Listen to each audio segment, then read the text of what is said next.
One. Hello, ladies and gentlemen. Welcome back to Inside Movies Galore. I'm your host, David Strege, and here we have another fantastic slasher film for you. In fact, it is the first of them all. Uh, and over here, also in the room, I also have Jake, who has decided to host tonight. So I'm going to give this over to him. Ladies and gentlemen, Jake. Hello. So tonight's film is a film that, yes, as Dave said, is considered by many to be the kind of the granddaddy of the slasher genre. Some people feel like it isn't fully a slasher. It's kind of debatable, and I'm sure we'll have that discussion tonight. And we're talking about Alfred Hitchcock's Psycho, which definitely a classic film by many standards. Apparently not by all, but and this one, geez, I'm drawing a blank on the exact date. Was it 1950 or 1960? 1960. Yes, 1960. Okay. So 1960 film, starring Anthony Perkins, Vera Miles, Janet Leigh, and a handful of other notable people, Martin Balsam, and so forth. And well, in addition to me and Dave, we've also got Brandon and Dustin. Y'all want to say hey? Hey. All right. And I guess, shall we go ahead and do the initial, everyone say what their take on the film, initial viewing of? Okay. Who wants to start with that? I'll go first. Okay. It has actually Hitchcock was one of the two. I had when I was in high school, I had to do two studies of filmmakers and actors, and I had to do a study of two, and I had picked Woody Allen and Alfred Hitchcock, which I had picked three films to study for Woody Allen and three for Alfred Hitchcock. And I'm not going to worry about the Woody Allen ones. But I had Rear Window, not Harvey, Rear Window, and there was another one with, I think it was Rope, and Psycho were the three. And I'll admit, that was when I started having my hate on for Jimmy Stewart for a while. But when I saw Psycho, it was something I had never quite seen before. And of course, when I was in high school, I absolutely thought that all horror movies were trash. I'll admit that. But I think I just had a hate on for a lot of it at the time because I had been traumatized by it as a child. But Psycho was something quite different. It wasn't scary, but it was intense and thoughtful. Not something for teenage me necessarily to digest. So it was kind of weird. I probably actually had a similar reaction to others when it came to that. I thought it was boring, pretentious, and overly wordy. And then when I wrote a paper about that, I got an F. But when I have watched it later on in life, I've learned to actually appreciate it a little bit more. Actually, a heck of a lot more, especially with the recent viewing. Thoroughly enjoyed it, and not quite sure what teenage me was about back then. All right. So, Dave, what about your first experience? Well, my first experience with this film was knowing and learning that it was based on Ed Gein, and I understood very minimal about Ed Gein when I was like 5 or 6 years old. When I'd seen bits and pieces of this, but when I finally saw it when I was a teenager, this film, especially since many of his films, he was so iconic for showing up inside of them.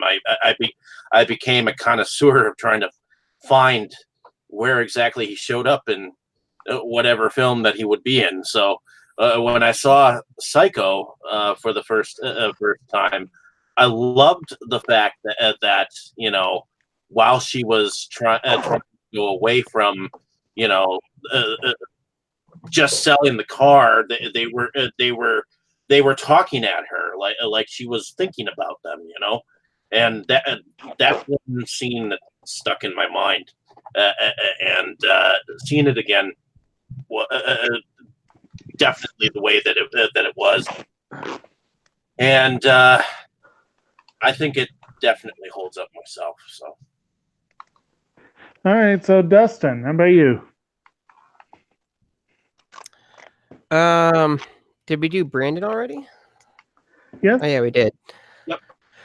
Okay. Well, so when I started getting into horror around 2012, I mean, I had heard of Psycho, of course. I had heard of Alfred Hitchcock. I had literally just like heard of these things. I'd never seen anything Hitchcock did. I'd never seen Psycho, even like a clip of Psycho. Although I guess in a way I had, which I'll get to in a minute. So Psycho had like such a fearsome reputation. And so I went into it fairly excited. And I think I fell asleep about 30, 40 minutes in or so. Like, I despise this movie. Like, it is so fucking bad. I've seen this movie about 6 or 7 times, and in at least 3 of those, I have fallen asleep like at a different moment. Just like I just can't stand this movie. Like, I don't understand why Hitchcock was so popular or so revered. Like, I completely do not get it. Like, I hate this goddamn movie. Like, it is not scary in like the slightest. Like, when she's like screaming in the shower, like, ah, it's like, wow, this is silly. She's just like, ah, oh no, ah, ah. Like, that's the caliber of the acting. And none of it works on me. None of it whatsoever works on me.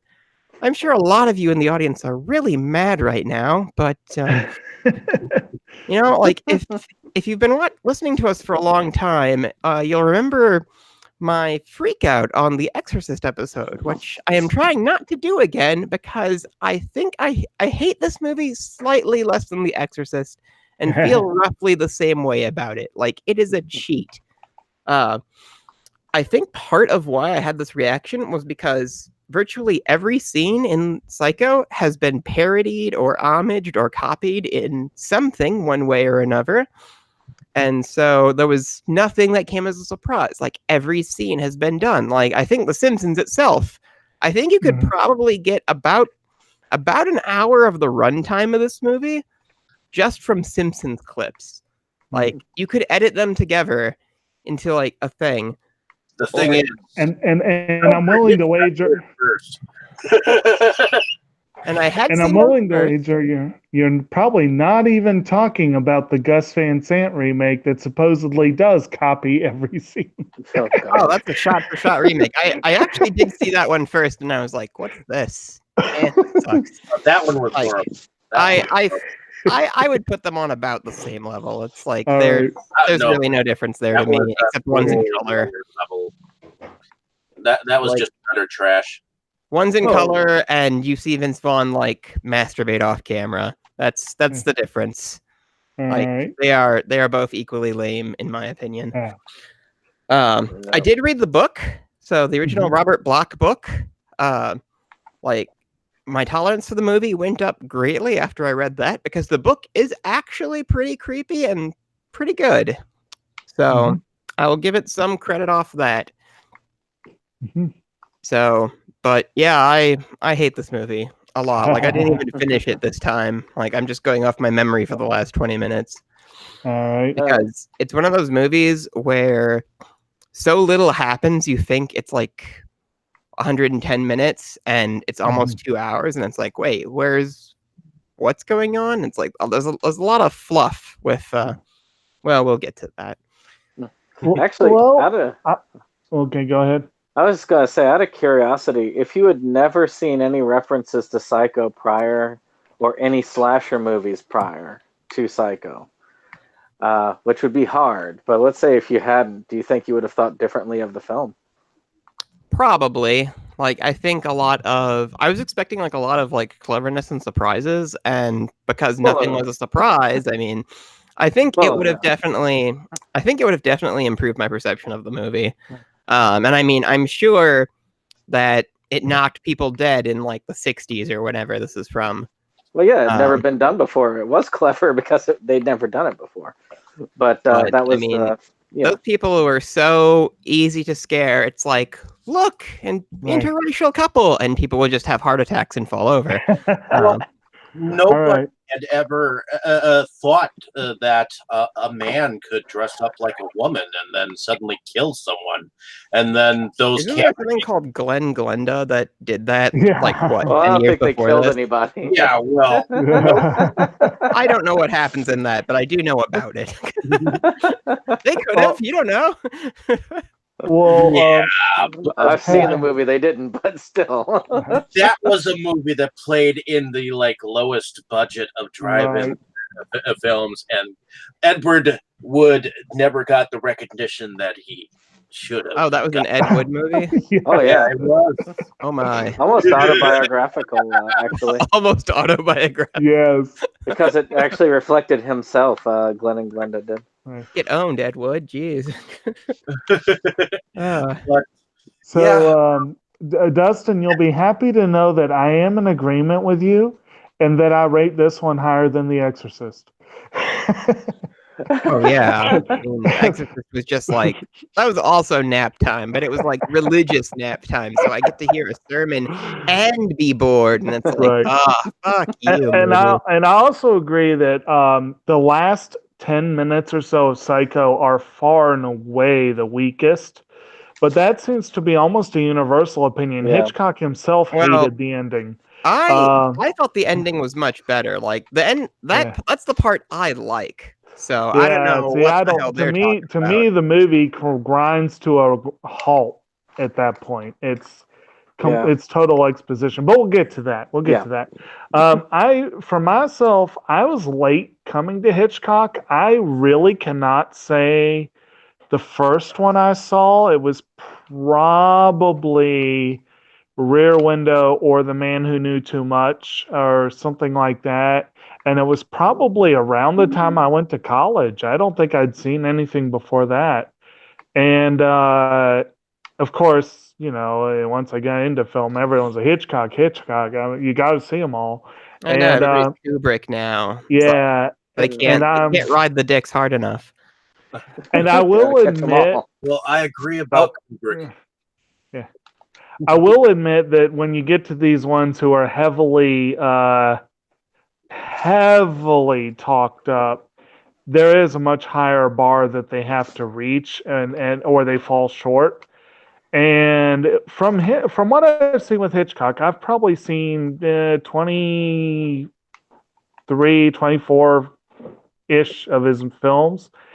And there was one that was a silent film. It was a very poor quality transfer, no soundtrack at all. I had a hard time staying awake through that one. Was that Bruno and the Paycock or something like that? No, I can't remember which one it was. And it's like, well, it must be easy when nothing happens for an hour. And there were a couple that set we have, the 16-film set, Torn Curtain just bored me. It just really bored me. But some of them, Psycho, except for the ending, has always been one of my favorites. I probably would rate Rear Window, probably Rope, and maybe The Trouble with Harry are the other ones up there at the top. He is kind of an acquired taste, but it's good, and I will admit Psycho's flawed, and we'll talk about the flaws as we go along. But it's I think this is probably my fourth-ish viewing of the film. It's first time I've seen it in a while. It's been a while, but at any rate, I will go ahead and give us the very quick one-liner on IMDb.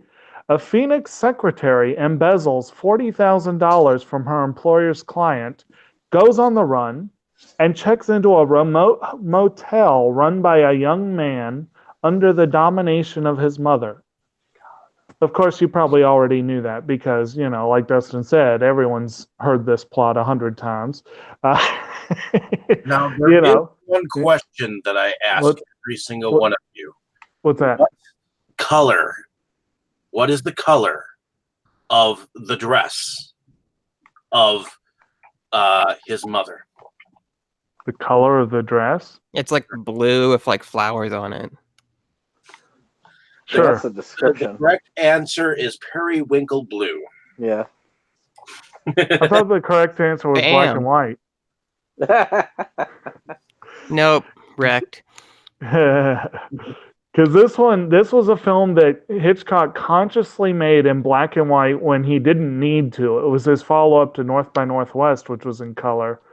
And I read a comment that he said that if all these really bad, cheaply made black and white B movies make so much money, what would happen if a really good black and white movie just came out? And I'm like, that's kind of a fun. Continues.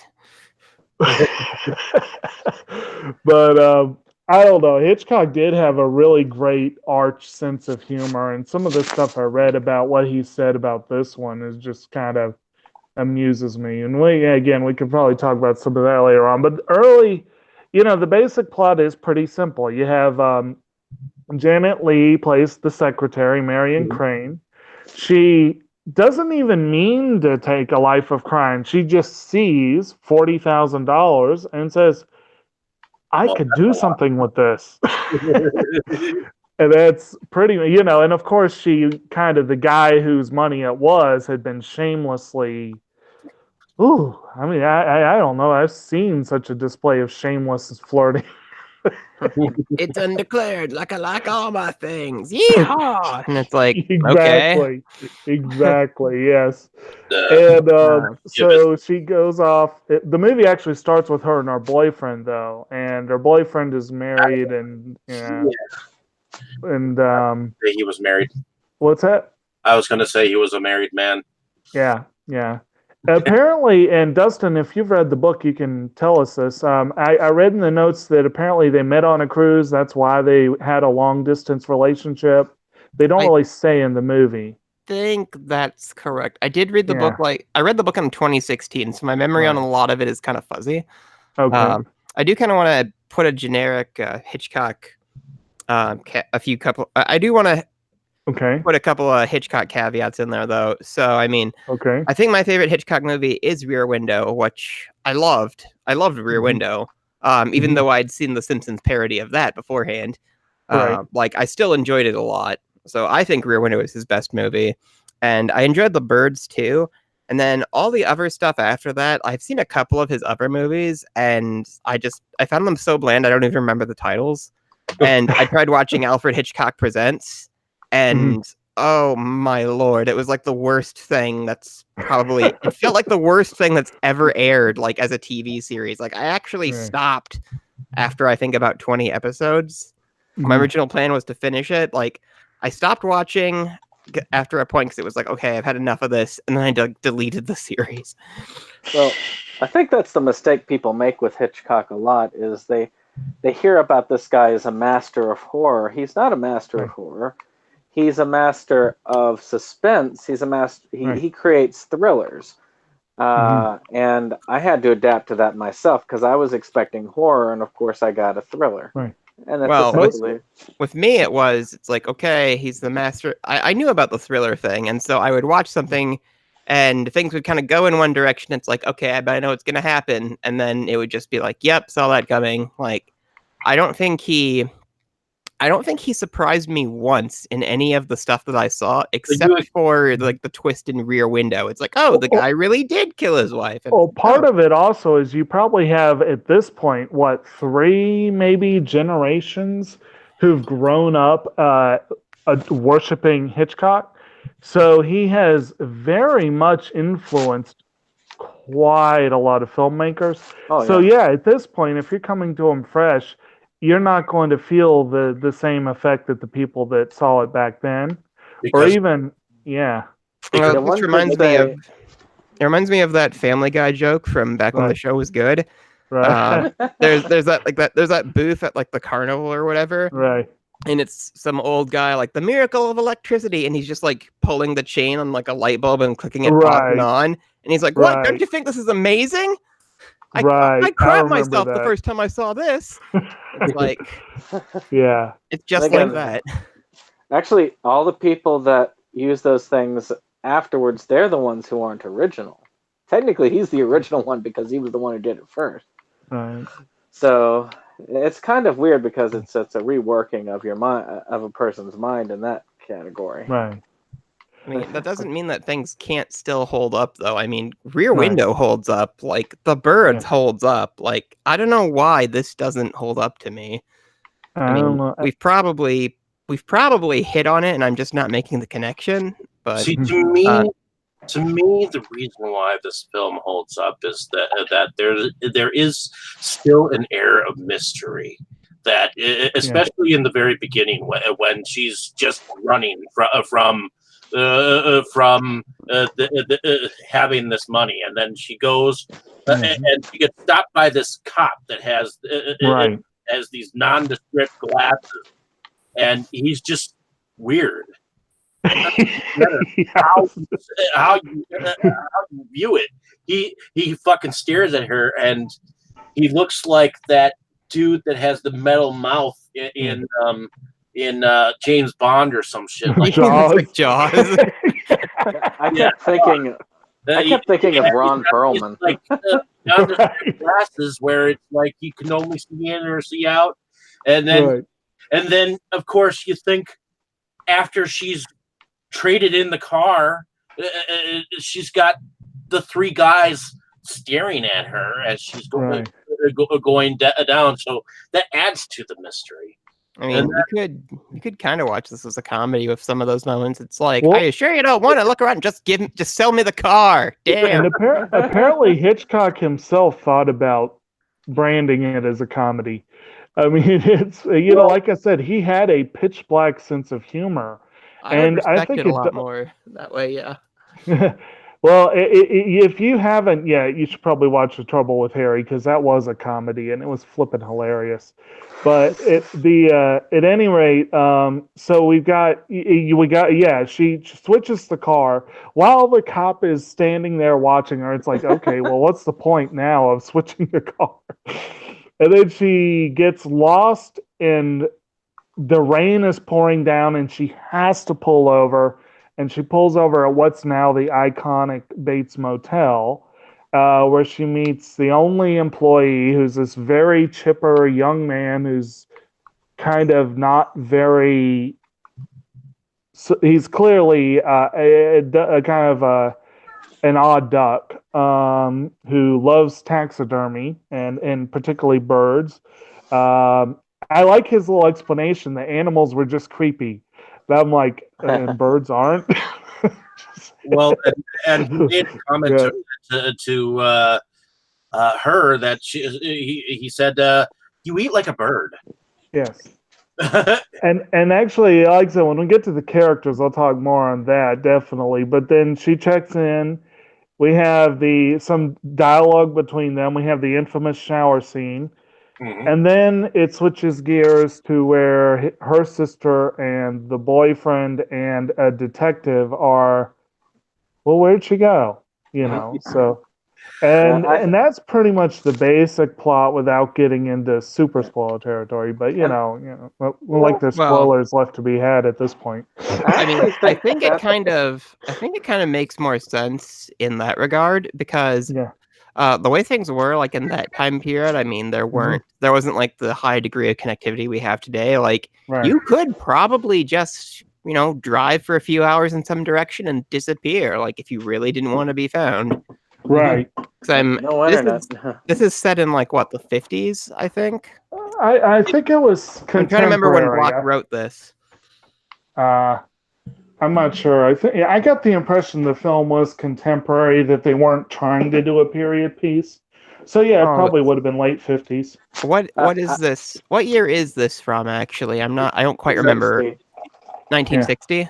Yeah. Yeah. Okay, so then it would have been the 50s. Yeah. I would assume. Well, 1960 is essentially the 50s. I mean, I don't think there was that big of a change No. from 59 to 60. I mean, the 60s themselves are a different story, but it's Yeah. close enough.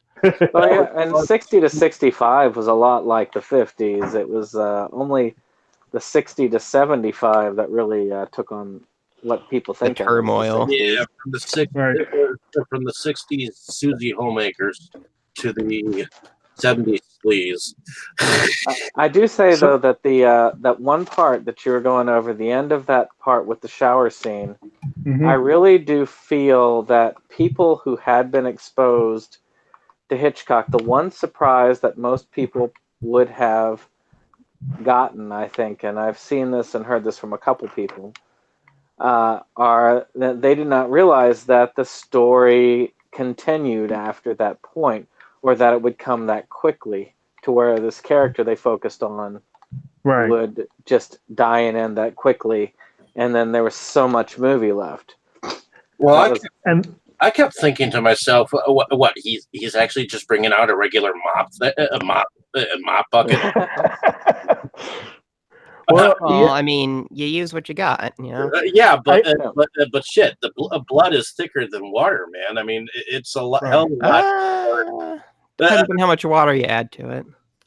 yeah. I mean, it's pretty water soluble when it's fresh to a degree. Yeah. I mean, you can mop it up pretty easily. Yeah. Like, don't ask how I know all this.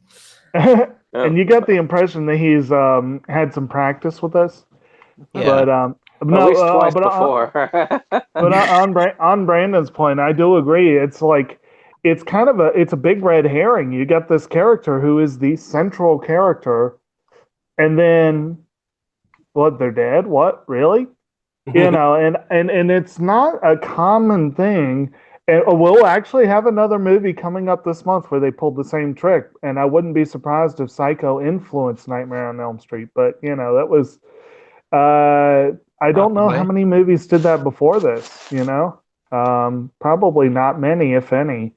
There were some other firsts too. I mean, that scene.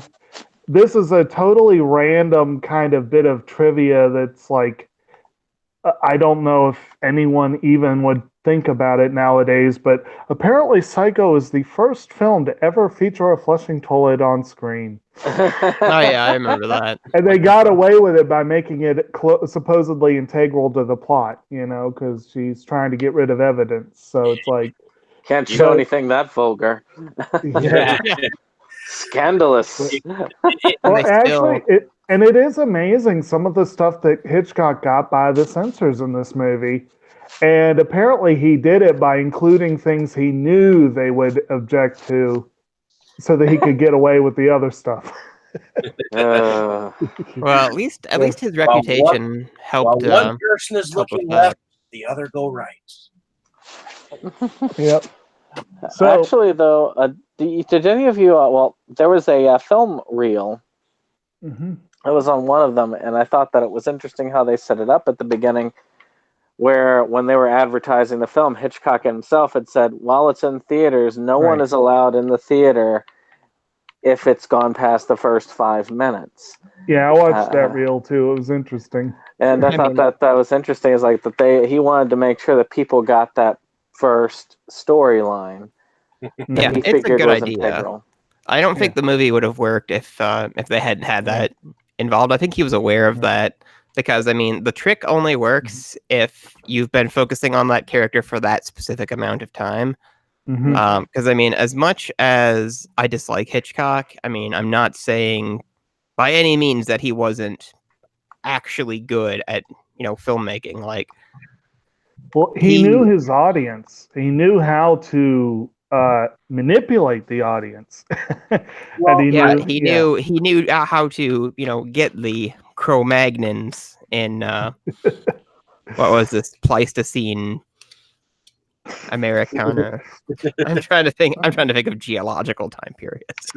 I can't do too many right now. I like his representation of silhouettes on film because you get the scene where the sister and the lover are talking to each other, and they're talking to each other in the dark. You can't really see their profiles, and right before that, you see a moment of Anthony Perkins in silhouette while he's coming back from or standing near where he just saw the car sink. So. I mean, that stuff is good. I mean, I'm not saying like Hitchcock is like a worthless, thing. I mean, it's just he does a lot of good stuff. It's just that it just, for whatever reason, it just doesn't work on me, except for Rear Window.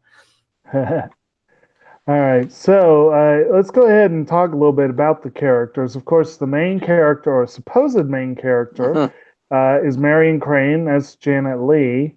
But the top billed characters, actually, you've got Anthony Perkins as Norman Bates and Vera Miles as Lila Crane.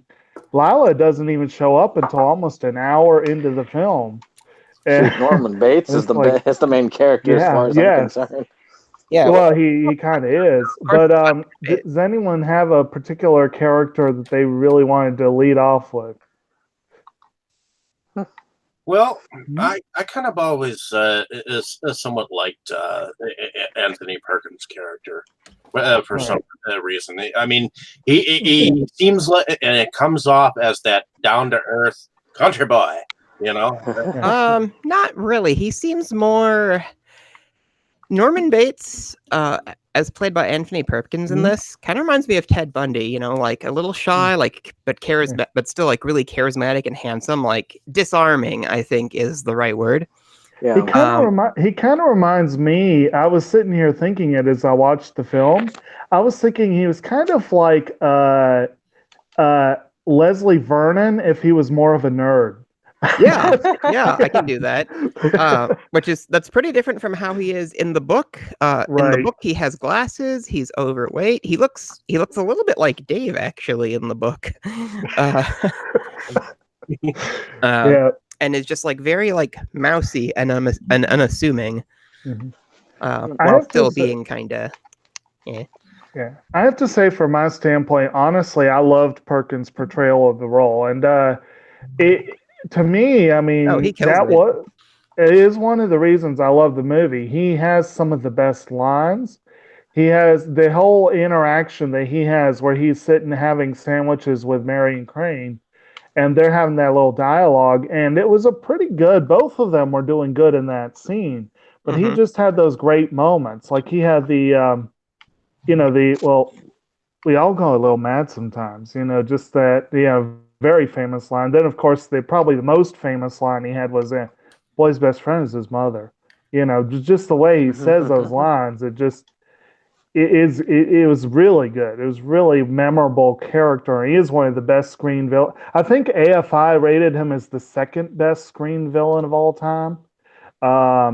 He's definitely one of the top ones. Lead, I think, does a fine job, but especially, I know, Dustin, you were talking earlier about her acting in the shower scene.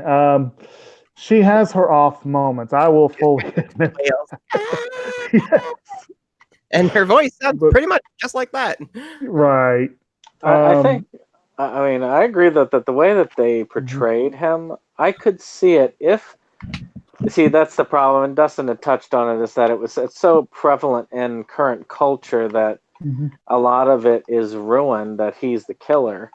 But if I was watching this fresh, had never seen it before, never seen anything to it, the way that he portrays the character is that the character seems to be very harmless, and he has this out of control mother that he's trying to rein in. And it's somewhat believable. You'd have to be like really studying it to catch that Norman himself is the killer, at least early on in the movie. Well, I like the moment where the detective Pendergast is asking, has noticed his mother is sitting in the window, and he keeps asking him questions and making him nervous. And that little scene right there, you start to see the smile turn to this guy better get the fuck away from me or some shit. Yeah. Before, so, I mean, you start to see the downward spiral. Right. And I thought Arbogast was, I mean, it's Martin Balsam, and he is a good actor, but I felt like he kind of played the textbook detective kind of I'm not going to back down until I get my man sort of character. He kind of just plays that to the hilt, and there's not a lot of subtlety to that character. I mean, But I think it and was that's a good character. well, No, yeah. I okay. mean, and that interaction with Bates was pretty cool. But of course, when he gets it, you fully expect it. You know it's coming. But it's It's like he yeah. seems to have like experience doing investigations, and it's like, Right. oh, okay, this is gonna be fine. And so I think that was probably an intentional thing by Hitchcock to surprise, we're gonna kill this guy. And then Right. have him do like the wacky arm flailing inflatable tomb man thing, like when he goes upstairs. Like that, and it's like, oh, look, I was able to get this entire time. Yeah, one of the worst falls down the stairs I think I've seen. Yeah, that was Although that was almost comical. fall down the stairs is imitated in Vertigo. Yeah. Yeah. Well, Vertigo had a couple moments that kind of felt flat for me too, partly for that reason. Hitchcock had a few strengths, no doubt, but he had a few weaknesses, and the way he directs that fall and the way he directs the knife thrusts in both of the attack scenes, I'm sitting here going, that's some of the worst wielding of a knife that I think I've seen in a movie. Just if you guys have seen Futurama, you know Roberto just edited some noises with the staff. All right. Yes. Robot. Although I think that's the first time that I've ever seen somebody because that camera angle when he was killing Detective Right. Pendergrass, it was seen from above, didn't it? Yeah, they shot it from above so that you wouldn't have, so that there's no chance that you would see, so that you would just see like his mother's like outfit and hair, like to keep the mystery there. And I think that was a pretty good, that was a good decision, Right. to misdirect. Also, apparently, the film stock that Hitchcock used, he tried to get as naturalistic a film as he could to improve, like the, especially like that scene where Norman is looking through the hole in the wall and that sort of thing. Like you really get that sort of that bird's eye view, if you will, like that. It gives you sort of a voyeuristic feel for the film, which I think in certain shots was really effective. Some of them not as much, but some of them definitely. And then, of course, we have the character that Hitchcock apparently called the Stiff, who was John Gavin, is the boyfriend, Sam Loomis. Apparently, Hitchcock was bored by him. Me too. I can kind of see why. I mean, in the book, they're just set. In the book, he's just kind of a hapless character, and I think they do more or less the same thing here with him, right? Yeah, he doesn't really do a great deal. Well, he's just a tool to be there at the end to add an extra bit of muscle when they have to finally take him out at the end. So he's, like I said, to me, he's almost a useless character and wouldn't even be needed in a modern remake of Hitchcock's Psycho. I really don't think.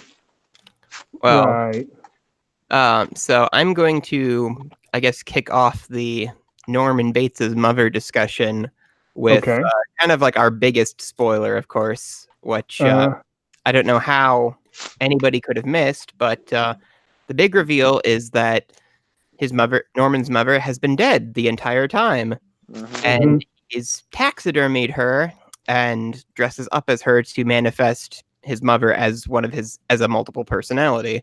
So he's been doing the murders wearing a wig and a dress this entire time.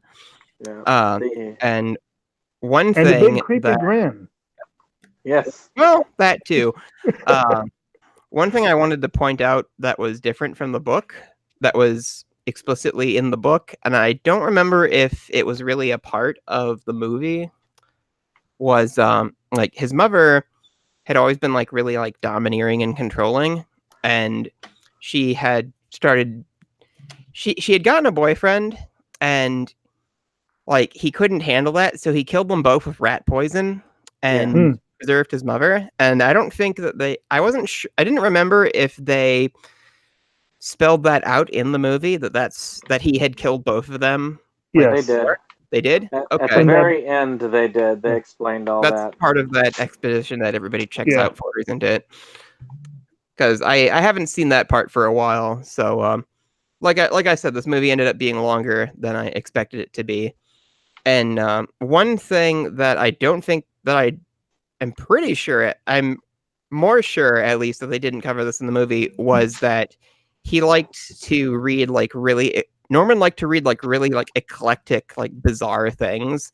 There's a scene where what is it? Lay Crane? What was the sister's name again? Lila. There's a scene where Lila is like searching the premises and she's in his library and she pulls out a book of like arcane magic spells. And so it's explained that Norman, like after killing his mother, like he believed he had brought her back to life using the spells from the book. And that was why one of his personalities was his mother. She also found like a Kama Sutra or something in there. Like, that was kind of a funny touch that they definitely did not do in this movie.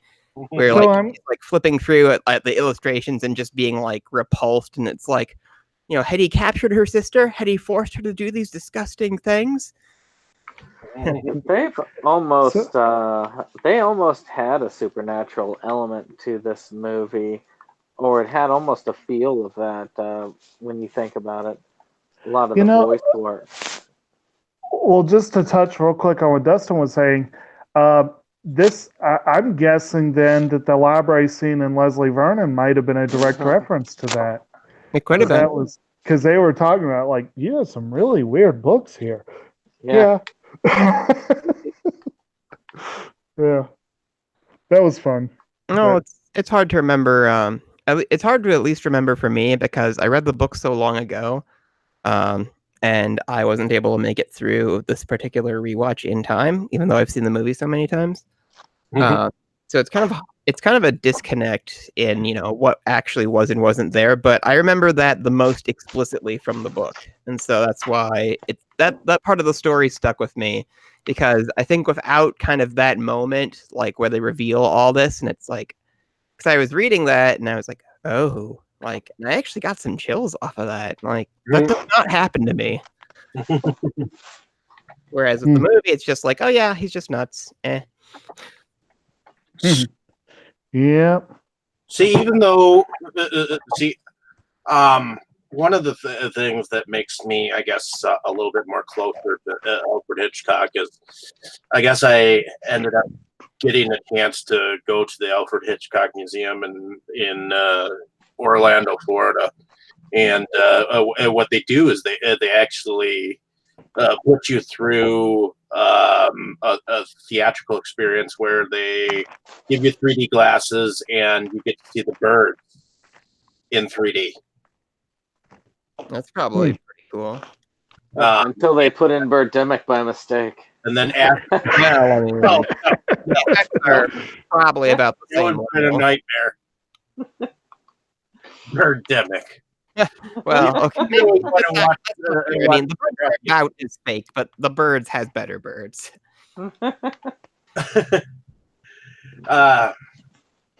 But afterwards, you would be able to buy because also there were Alfred Hitchcock stories that you could story is that you could buy in hardcover or whatnot that you could buy at the shop or whatnot. And they'd also have the 3 investigator novels or whatnot, because those were Alfred Hitchcock Presents novels. Meh. But I'm sorry, I still just am resentful of that series because it was like, it got so talked up, and then I watched it and it was like, geez, these suck. see, I grew up with Alfred Hitchcock Presents, and I grew up with Twilight Zone and Thriller and things of that nature. So I got used to how theatrical everything was, and yeah, okay, TV series these days are not as hokey, and they don't hold they hold more surprise in this day than they did then. But Well, I mean, even old ones can still be pretty good, like the old anthology horror series, like Tales from the Dark Side and or Twilight Zone. the Friday the 13th series, even like both of those hold up pretty well.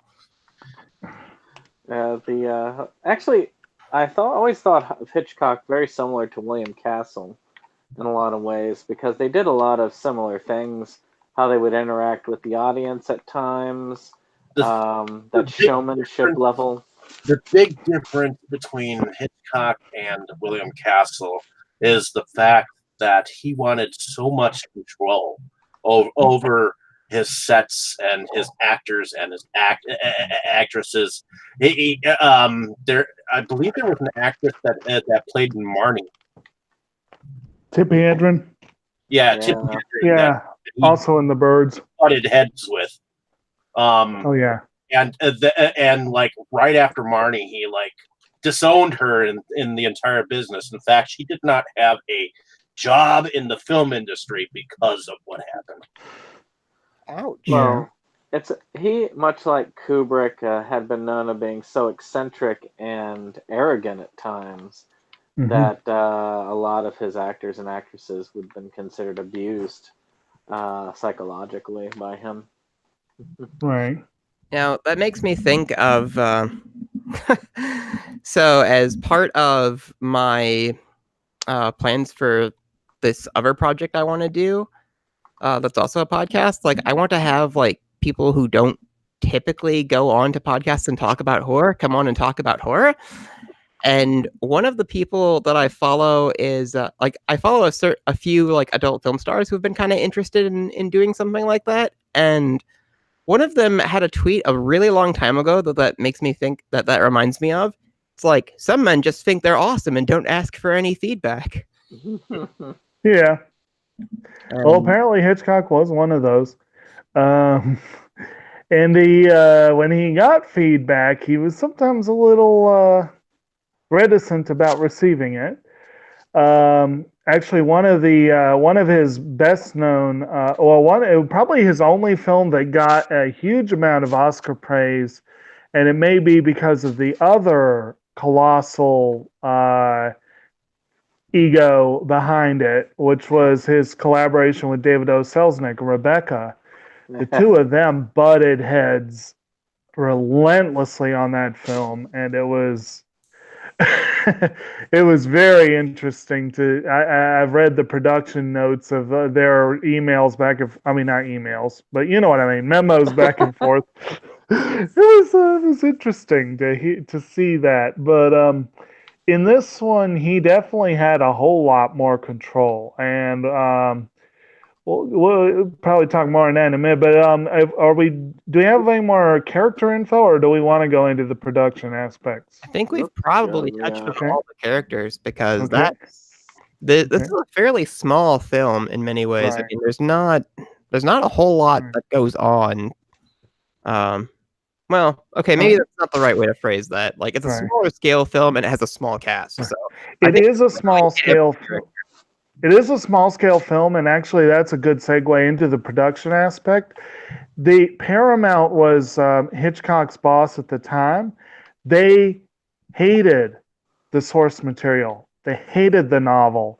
They thought it was a terrible thing. They did not want Hitchcock to make this film. They did not think it would make money. There's a wonderful scene. I don't know how accurate to the real life it was, but the film Hitchcock, there's a brilliant scene where Anthony Hopkins is playing Hitch, and he's sitting at the table with all these suits, and they're all like, "No one will make that movie. We can't get the money to make that movie." And he whips out his checkbook and says, "How much do you need?" And it was great. But apparently, when he had a $250,000 salary, he said, "I don't want my salary. Give me 60% of the gross." Paramount said this film's going to tank. Okay, and Hitchcock made over $15 million on the film. because yes, because Paramount really called it wrong on this one. But there was such a tight budget. Hitchcock mostly used the same cast, crew, and locations he was using for Hitchcock Presents. And The stuff looked familiar. yeah, a lot of it was very much recycled from his TV. You know, he paid a little bit for some of the stars, but you know, it was not a big name. You know, most of the people in the cast were moderately well known at best. And if I remember correctly, Janet Leigh and Anthony Perkins didn't entirely get along on set, did they? Not to my knowledge. I understand Janet Leigh had some issues with a few people, but I didn't really see anything specifically about the two of them. But I don't know, maybe. I know Perkins was this was really early in his career. He was not that well known. I have a film called The Tin Star that's about 3 years older that he starred in, but and of course he went into the subpar. Yeah, okay, Dustin, you talk about movies that don't live up to the book. Catch-22 is a pale shadow of the book, but Perkins was fine in that movie. I mean, none of my problems with this movie stem from Anthony Perkins. Like, yeah, aside from he's maybe too pretty to be the Norman Bates as described in the book. Like, that's maybe my only issue with him, and it's a pretty minor one. Yeah. Sometimes a change from the book can be for the best. Sometimes not, but sometimes it can be. I mean, I think that actually worked here. It's just not quite for me. Right. Because, I mean, again, if he'd been like you described in the book, you probably would have been too obvious. He would have been like a little overtly weird, and it's like, Right. You know, it's kind of funny. Well, that harmless thing, coming across as somebody that wouldn't even hurt a fly, as so said exactly into the movie. Yes. But he has to like spell that out for him. It's like, okay, what would a normal person do? Normal people wouldn't hurt things. I won't hit that fly. Whereas, like, if you don't have something wrong with you, you're just like, oh, fly. Now, I'll admit, that very last scene, that very last shot, I do love that part. Yeah. That was a good ending for the film. Then a good final line, I think. But as far as the production aspects, the biggest part, and actually I heard it remarked that, oh well, the film is half of what it is because of the music. And then I went back and read that apparently Hitchcock himself said the film was 33% of what it was because of the music. But, you know, without that score, it's not as effective. And, this movie is one of the extras on my copy of this is the Steelbook Blu-ray, like the pink one with the shower on it. Right. And one of the extras is the shower scene with and without music. Right. And without music, it is just goofy beyond words. Like, yeah. So Bernard Herrmann, actually, that scene was not originally supposed to be scored, but Herrmann went ahead and made a very simple but memorable score for that scene. And and now that's the part that everyone remembers. And it's like, and it's a good example of, I always say music is a huge part of what makes a film successful. And the music has been used so much in commercials. Right. It's been used in cartoons. It's been over desensitized, and I think that's why. I will defend that music here actually, because like it's the that everybody has heard many times throughout their lives, and the way it's cut and mixed, it adds extra stabs to the scene. So it makes the whole thing work a lot better, and it makes it whereas it looks like he's just like, oh, I'm just slowly making a stabbing motion. Like with the music, it seems to make it like really, if you can, like maybe try to find and watch that extra, because it adds so much to the scene. Like he appears to be hitting her faster. He appears to be actually getting the knife in there, like just because of the energy of that music. Right. I'll admit, the version of the film I have, I was extremely disappointed to find out how light it was on special features. But that So was they did one have that have. one. They Yeah, I did think have they that. did have that one. Yeah. As far Well, as that the one's other, pretty packed. as far as the other production aspects, we did talk a little bit about the cinematography. Did anyone have anything to add on that, or Well, like I said, I always like the angles of right? the camera, like the scene that I mentioned where the mother came out. Mhm. That was a narrow viewpoint, but it definitely left some mystery. And Right. the silhouettes, those are what I like most about the cinematography. Seeing their profiles in shadow. Mhm. Actually, yeah. I guess then would we want to talk about the ending as a whole? I know that we probably should have talked about the plot, but Oh, you mean just the explanation scene, or yeah, that yeah, ending and how controversial it was. Well, right? is I should say, because that's the one thing that most people like. Psycho is one of the best movies ever, except for that. Yeah. So yeah, what's y'all's take there? They Like like I said earlier, that ending, I like that ending. It's like, oh, okay, it like ties it together. Like I think it works fine. But then again, when I read the book, I enjoyed the exposition of the book, Mhm. like going into the logic of Norman's madness. Like I found Mhm. interesting. The way they describe it in the book is that he had three personalities. There Mhm. was Norma, which was the personality of his mother that he had assumed after her death.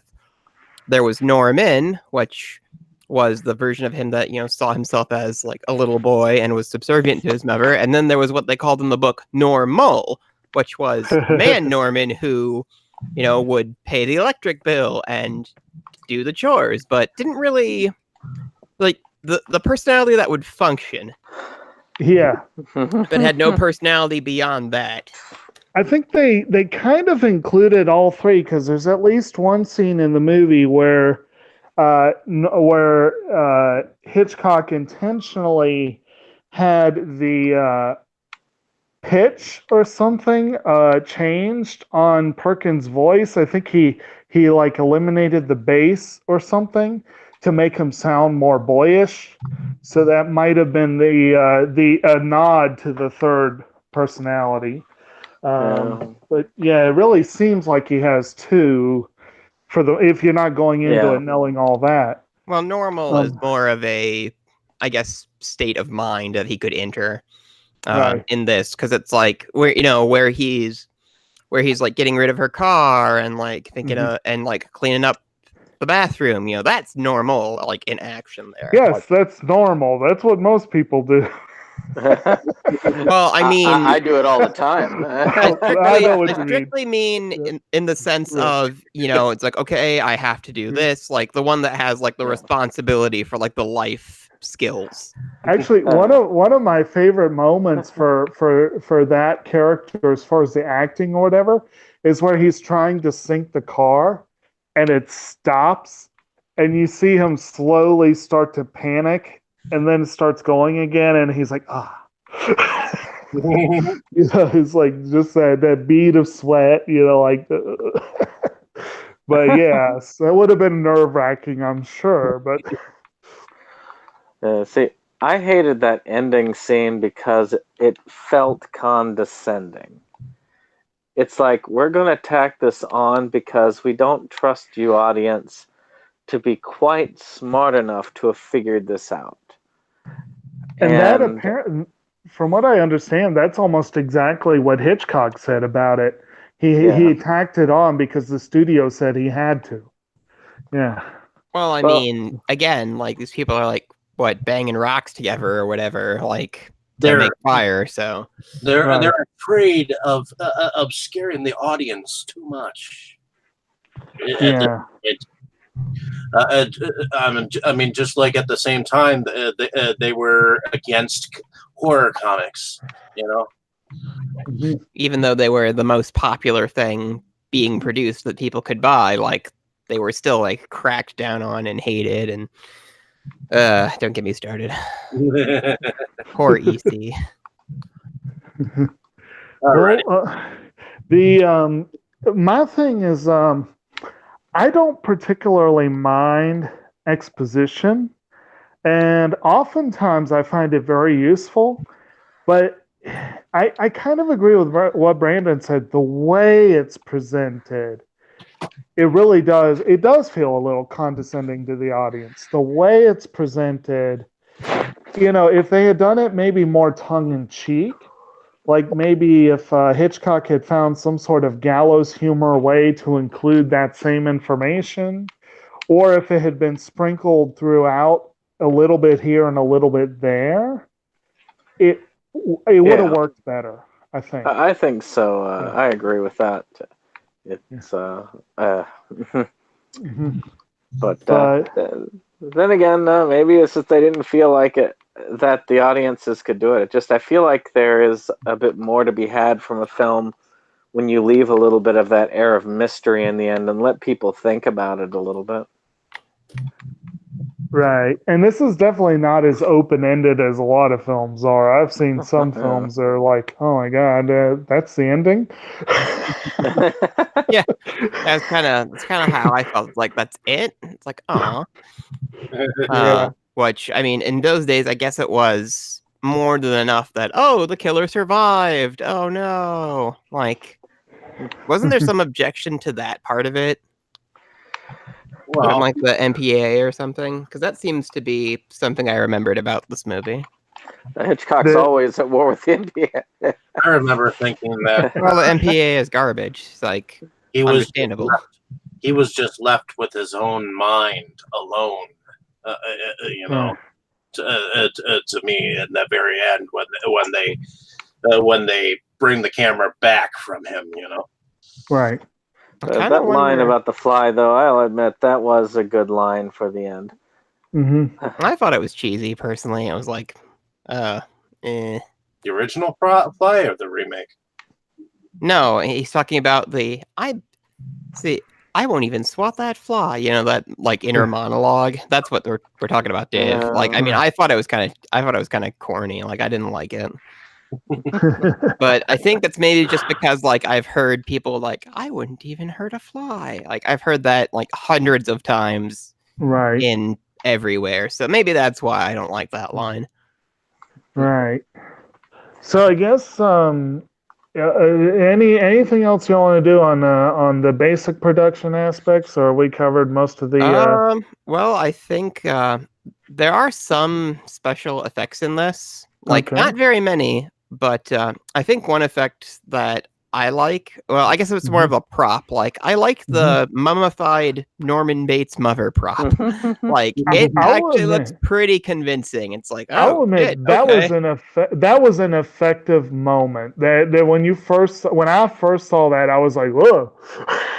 And then he like comes out in the dress, and it's like, I bet people like fainted in the theater. Because like, to me, it's just like, I knew it, and there he is.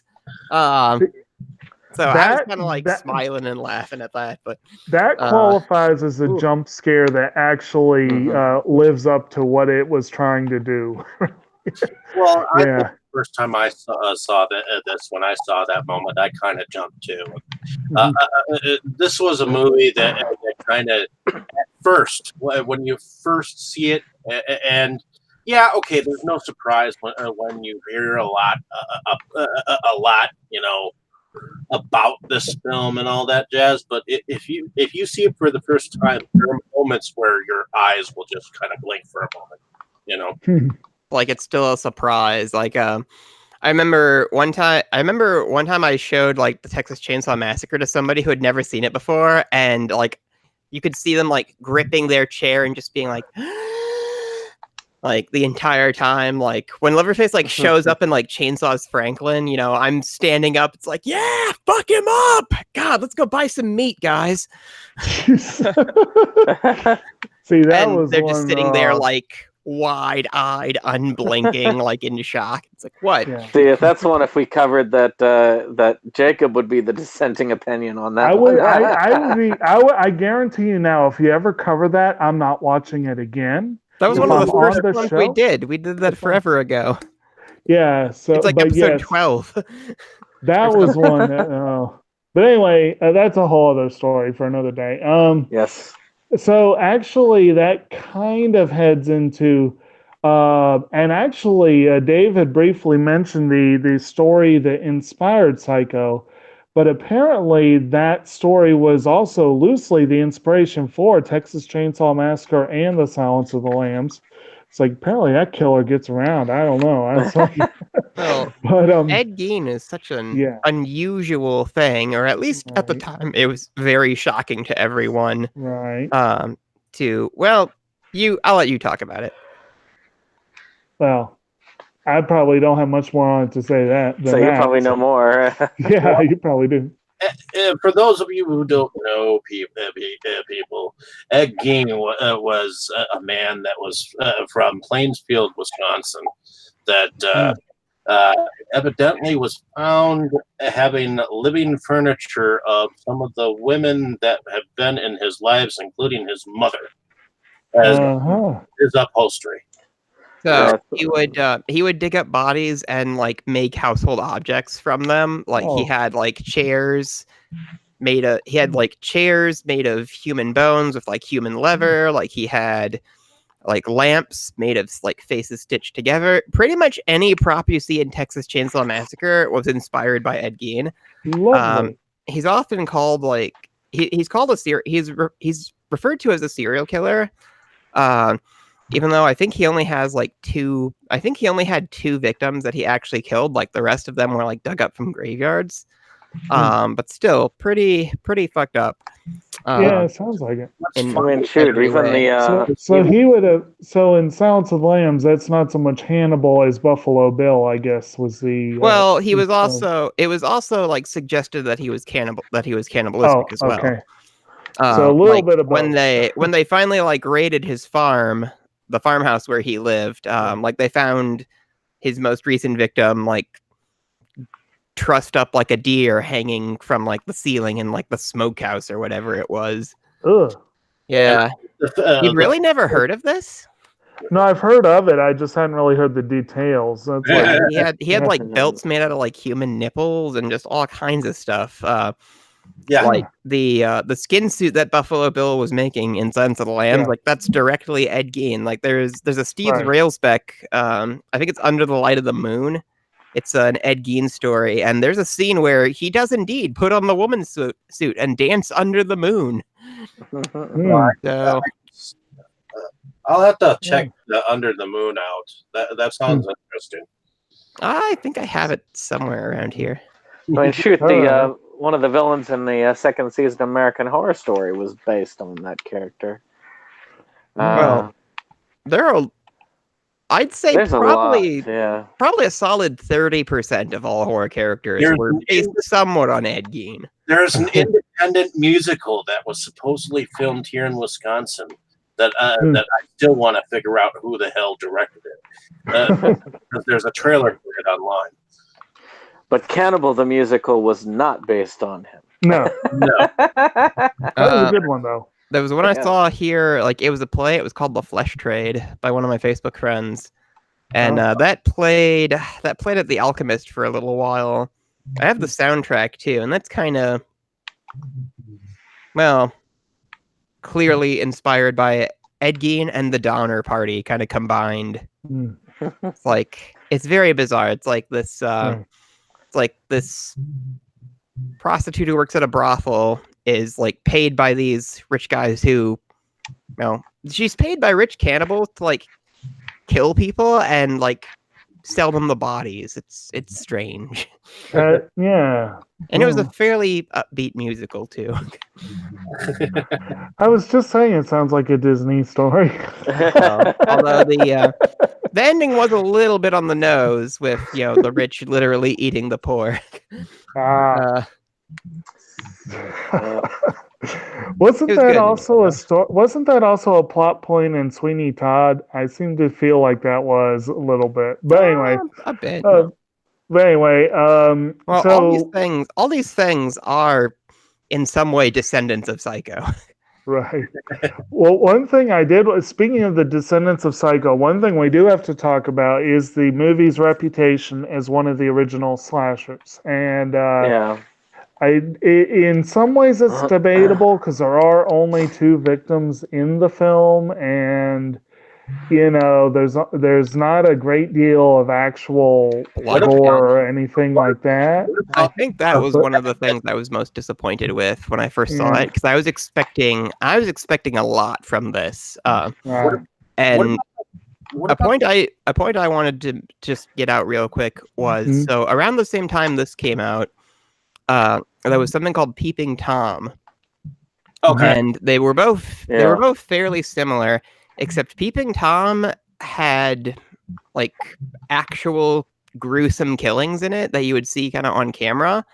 Mhm. And so Psycho kind of set the pace for what would become the slasher genre. Mhm. And I've always wondered if Psycho hadn't taken off and instead Peeping Tom, like, I think Peeping Tom was actually better than Psycho. At least it like scared me a lot more. I wonder, so with Psycho being I'm trying to figure out how to word this. So with Psycho being the foundation of where modern slashers and even like modern horror would evolve from, what if instead of Psycho becoming popular, Peeping Tom had become popular, and instead we had a genre with Peeping Tom as the foundation instead of Psycho? Like, I've always wondered what that world would be like.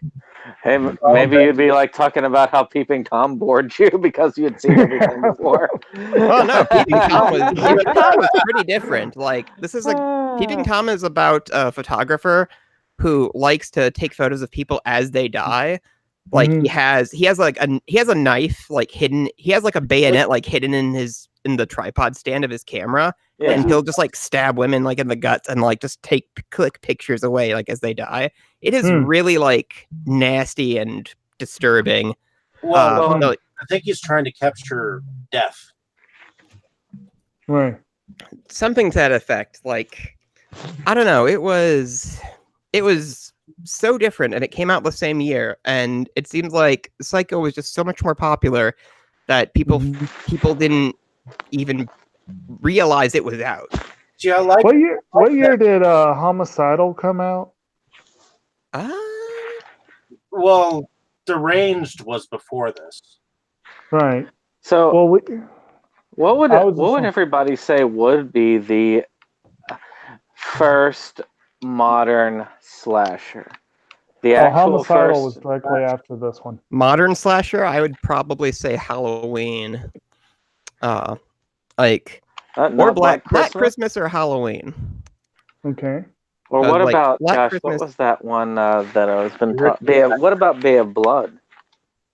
I still haven't seen Bay of Blood. It's one of those ones where you don't really hear people talking about Bay of Blood, or at least I don't.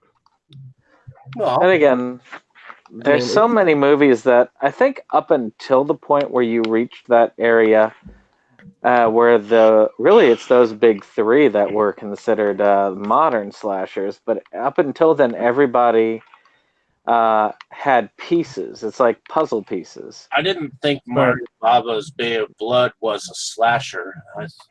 Well, when did Pieces come out? I was like saying 81 or.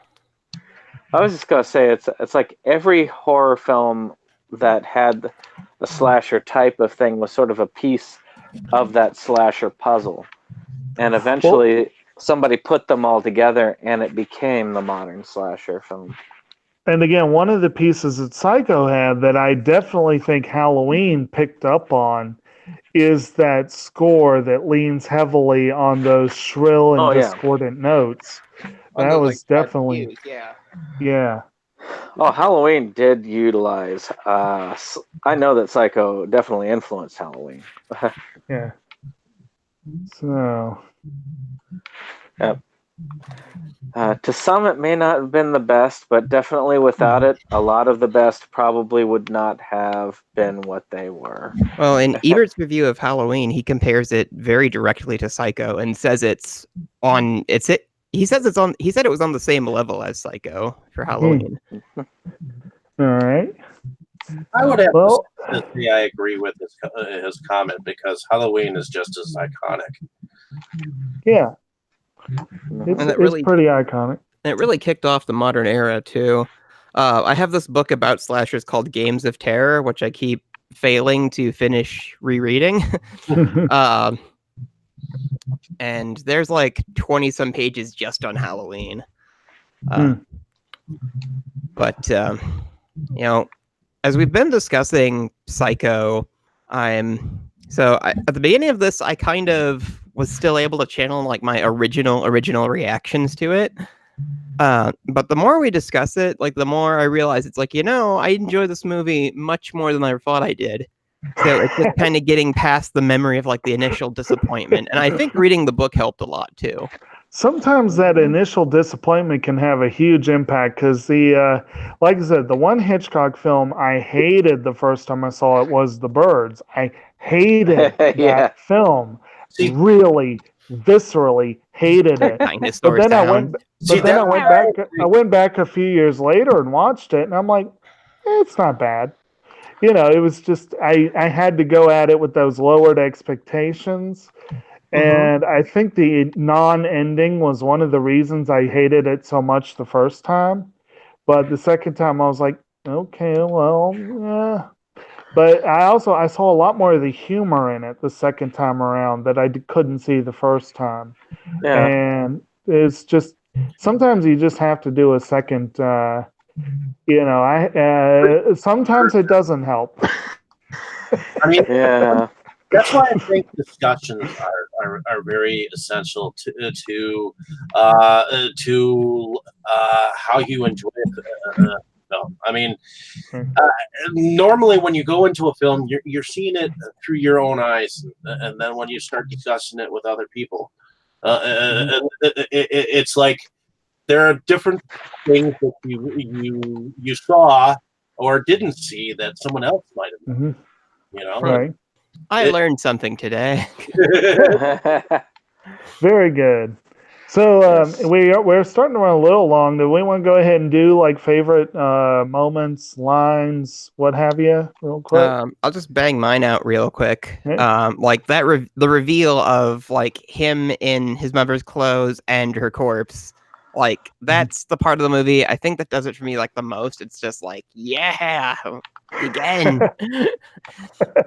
Very good. Yeah. I think that final monologue by the mother at the end, well, him as the mother at the end, as much as I dislike most of the ending, that part does add that element, especially the very end. To me, it just adds a bit of creepiness to it. All right. Dave? I would have to say the scene where she's driving away from the car place, and they're saying this is the first time that a customer has browbeated the car salesman, and then the couple other talks that she's going through in her mind. I think just the way she's thinking while you see her driving. Where she's basically imagining what people are saying, that in a sense you kind of are getting those scenes through her. It's kind of an interesting way of doing it. Yeah, that was kind of a fun thing with the. I like how the car salesman isn't like, he's clearly suspicious, but he's like, well, I am getting paid. Like, right. Are you sure you don't want it? No, give me the car. And it's like, why do I care? Okay, let's go to my office. Yeah, it's like and I have to say, like, she is like worst thief ever. She has no poker face at all. There's like the part where she's pulled by the cop and he's like, are you okay, man? Or something along those lines. It's like, you're acting a little off. And she's like, no, I'm not. Ah!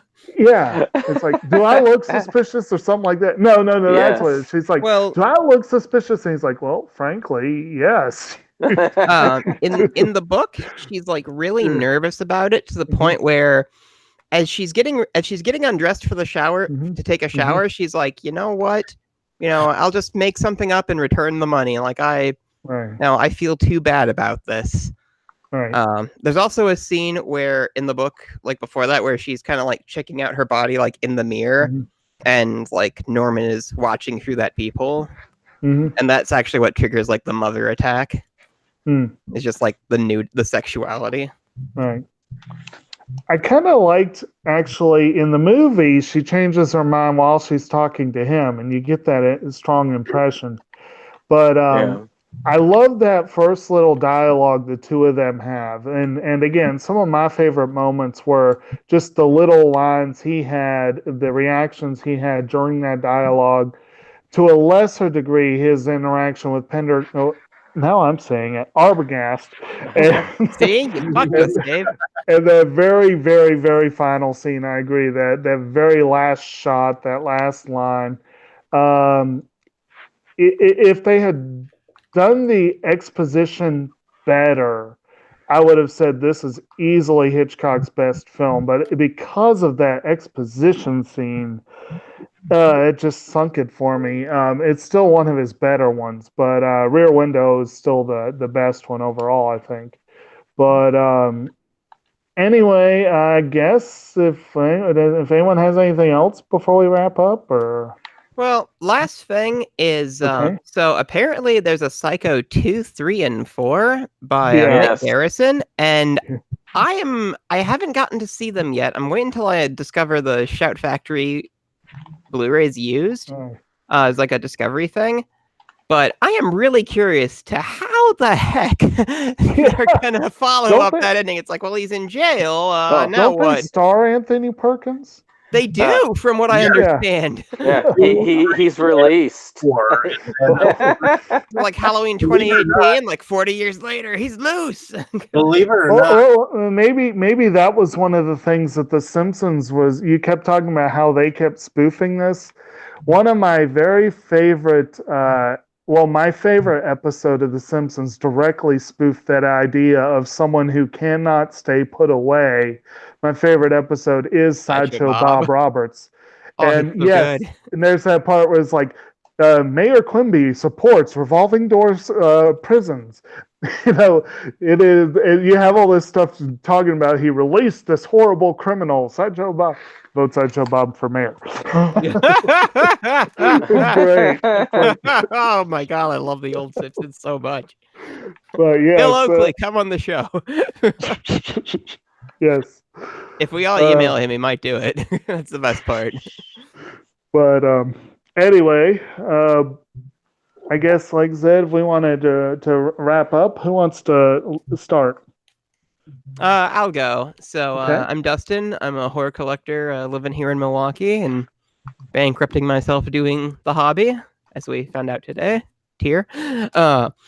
So you can find me on my own channel, The Crypt of Horrors, showing off the junk that I find and doing various unboxings. Again, that's The Crypt of Horrors here on YouTube.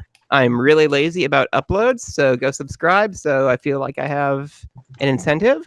You can also find me on Twitter, causing trouble as The Crypt of Horrors as well.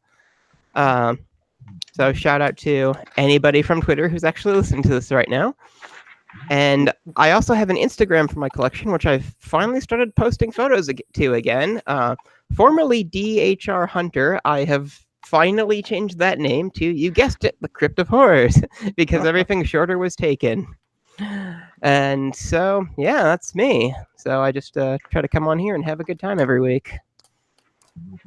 All right. Hey, gang. I'm Septum Sen of Septum Sen versus the World. We are a YouTube channel that is dedicated to physical media in all its forms, and especially in the format that is DVD and Blu-ray. We have pickup videos, reviews, and of course we let you know what's coming out on Blu-ray and DVD each week. Of course, there wouldn't be fun without our top 10s and top 15s. And be it the month of Criterion, we are talking about films for this week that's already been, by the way, released because I couldn't get it to schedule correctly. A top 10 list that each of us did on movies we felt should get a Criterion release. Finally, I This do. should be one of them. Yeah, that I agree with you. Hitchcock does make a Yeah. appearance on the list, and Psycho is mentioned. But because of our last Criterion video, we tried to keep large sets off the list this time. Why, So maybe next time. was this But part of the Criterion? hmm? Is this part of the Criterion collection? No, it's not, strangely. No, it's so strange. It's such a huge, iconic movie, and a lot of big titles have the same problem where they're plagued with just like crappy, like ass shit releases. Right. Like we have Yeah. Predator, we have Jaws, we have Right. Psycho. Like if you're like a major movie, it seems like they just want to release a new one like every year instead of giving like a solid definitive edition. And actually, Jaws does make an appearance as well. And we Yes. make the point that apparently Spielberg has had only one Criterion release. It was on Laserdisc and is out of print. But yeah, there have been a few Hitchcock, but not enough. Jacob insisted on Jaws: The Revenge being on Criterion. Oh, I didn't even like think to that mention. movie. I will didn't even think defend to that mention movie. that. No, the only problem with that is that you'd probably have to have Jaws 3 as well. I also like that movie. What the F? And then back But These are like two of my favorite monster movies. I mean, yeah, Jaws 4 is freaking terrible, but you know, I have a good time. and then Back to the Future, at least. I'd certainly watch it over this. any case, we also do some work with Inside Movies Galore, of course, doing some interviews and guesting on some interviews as well as some reviews for that channel. And of course, the most interesting thing is our theme for August, which is going to be Anime August. So we will be exploring the theme of Japanese animation. No, God is Oh, dead. right. Not just No, it's Japanese awesome. animation that you have to that you have to subject ourselves to. You can subject us to Disney films that could have been your favorite, or your most favorite cartoon animation feature. So it's animation No, August, no, not it's anime? it's anime. It is anime. it is Okay, it is yeah. anime. So Yes. thanks for voting for it, Dave. You Oh, I didn't vote backstabbing motherfucker. I didn't No. vote for it. Okay, I you did. voted for it. Well, any. I didn't vote for it. I swear. No, I may not be on in August, so get your fill of me this month while you can, gang. You hear that, audience? Well, I'll probably have to sit out the last one this month, so I guess we'll see. Yeah, But, it'll depend. So I actually went to Anime Midwest this past weekend, and it was like, oh my god, I was so bored for like half of it. At least I Yeah, got paid. I mean, ugh. I wish I could have. Oh, whatever. Anyway, it's too far away. So I'll go ahead and go, and then we'll hand it off to Dave to wrap it up. I'm Kotobuki Jake. I frequently guest on Septum Sin versus the World. And as he said, we do talk at length about all kinds of media, and we have a good time with it. And I, of course, am a big fan of collecting media myself. Probably have more than I should. And I know the Criterion list is one that we had a lot of fun with, and we were looking forward to. We have a big anniversary video coming up soon, which will be very fun. And also our list of the best anime films ever released. So that'll be coming up. Look forward to that. I do also have my own channel, Kotobuki Jake, on YouTube. It's dedicated to nature and the natural world.